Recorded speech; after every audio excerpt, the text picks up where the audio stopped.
Hi everyone. Here again is another one of the garden maintenance and the normal chores I do now during the rest of for the next couple of weeks. I did say that normally you deadhead the plants to keep them flowering. If you look at this one here, which is one of the crane spells, it's a perennial crane spell. I'm not sure which variety it is, but as you can see, there are too many dead flowers to actually deadhead this one. So I just let that one finish flowering. These are the little seed pods which will ripen in a couple of weeks time or even a couple of months time. Then you can plant those, but I'll just let it finish flowering and then I shall cut it down. Believe it or not, that is just actually one plant which is taking up all of that space, but it's fine. It's very wispy, so it comes through the other plants. Some of the honesty you can see here, which is now gone over. These are the seed pods that are just ripening.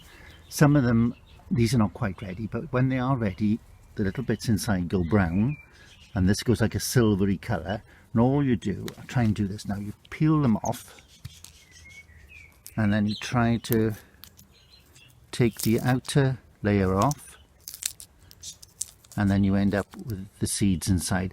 When they're actually ripe, they're easier to do, and those will be brown.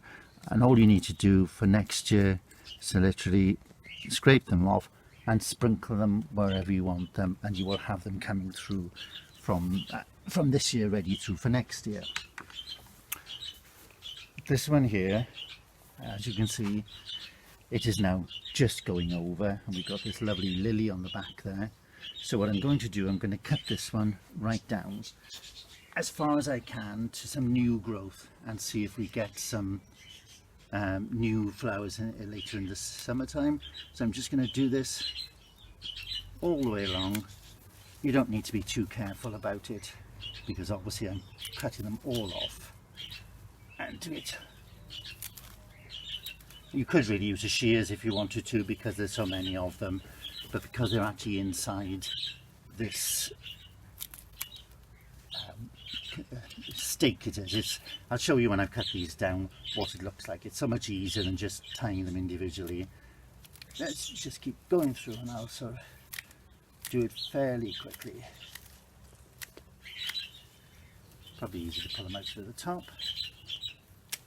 There's a lot of them, and if you leave them, they will go to seed and they will spread quite easily through the garden, which is what I don't really want them to do. So by doing this, you grab them by the handful and just literally, as you can see, do that to them. Did a few more here. It's been raining this morning, so obviously everything is quite wet, but at least the plants can have a good drink, saves me watering them. And as you can see, it's beginning to look a lot better because you've got nice green growth underneath. And if they don't flower again, all we do is cut them a little bit lower, and then they'll start flowering again later in the season or next year, but at least you will have some fresh leaves. And as you can see, there we are. Cutting them off there, just a couple more.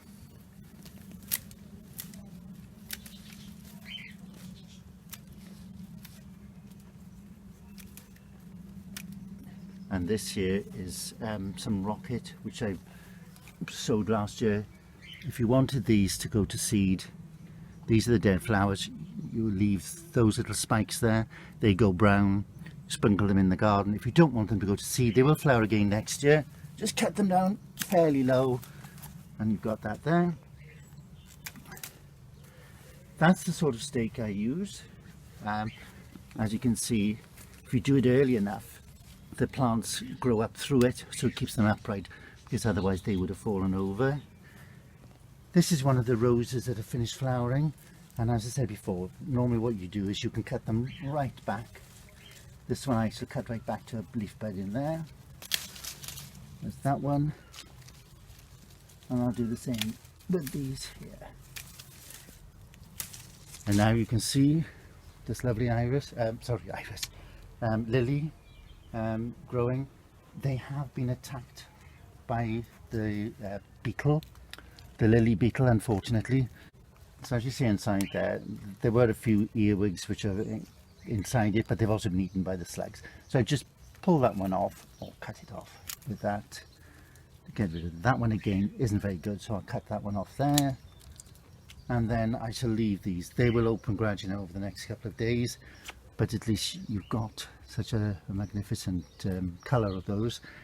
They're in a very large pot, which you can see in there. And I often do this. If I have empty spaces, I place a pot inside, and then they flower. I can take them away later on, and then I can put a pot of dahlias or any other plants I've been growing, which I haven't got space for. And probably, as you see in this garden, there isn't a lot of space. I showed you some of the roses earlier on in the video about deadheading. This one now has completely finished. There's a couple of flowers left on there, but these are finished. So I won't deadhead that now. What I do is I actually count maybe 1, 2, possibly 3, if you can see in there, leaf joint there, and I cut it at an angle. So whichever way the leaf is pointing, you cut it the same way as the leaf. People get confused with it. So that leaf is pointing there, so I cut it that way. And if I'm doing it from this side, I cut it down that way. But I wouldn't do it that way when the leaf is going that way. Sorry, do it that way, but I wouldn't do it that way if the leaf was going that way. This time of the year, it's not, I'd take that off there. It's not easy to take cuttings, but if you've got a large piece like that, rather than throw it away, which is what I do, I cut it below the leaf joint there, like that.